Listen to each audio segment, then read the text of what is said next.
and they were on their way to trying to kill AI. I mean, they were horrible. Like there were a second. What was the motivation to kill AI? Because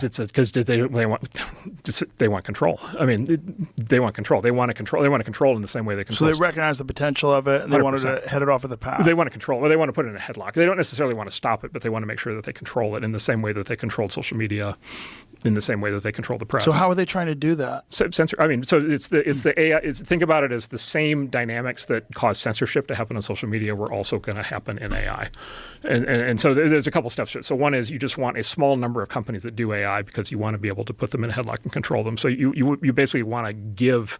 You basically want to have a government. You want to bless a small set of large companies with a cartel, and set up a regulatory structure where those companies are intertwined with the government, and then you want to prevent startups from being able to enter that cartel. And how would they do that? That's a threat to the control. So it's a concept called regulatory capture.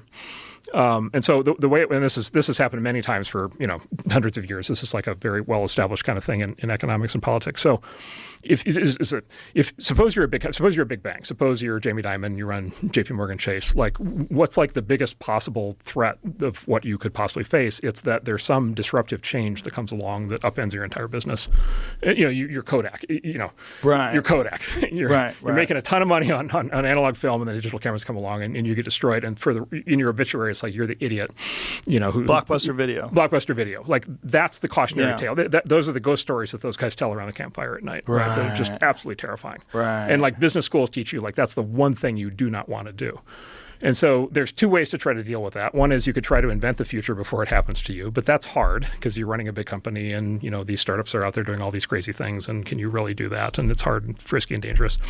The other thing you can do is you can go to the government and you can basically say, okay, we would like to propose basically a trade, which is we would like the government to put up a wall of regulation.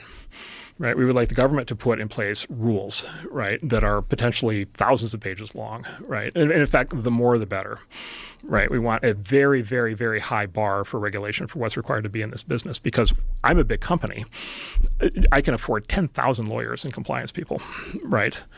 I voluntarily put myself under basically the government thumb, but in return, the government has erected this wall of regulation such that the next startup comes along and the next company comes along and just literally can't function.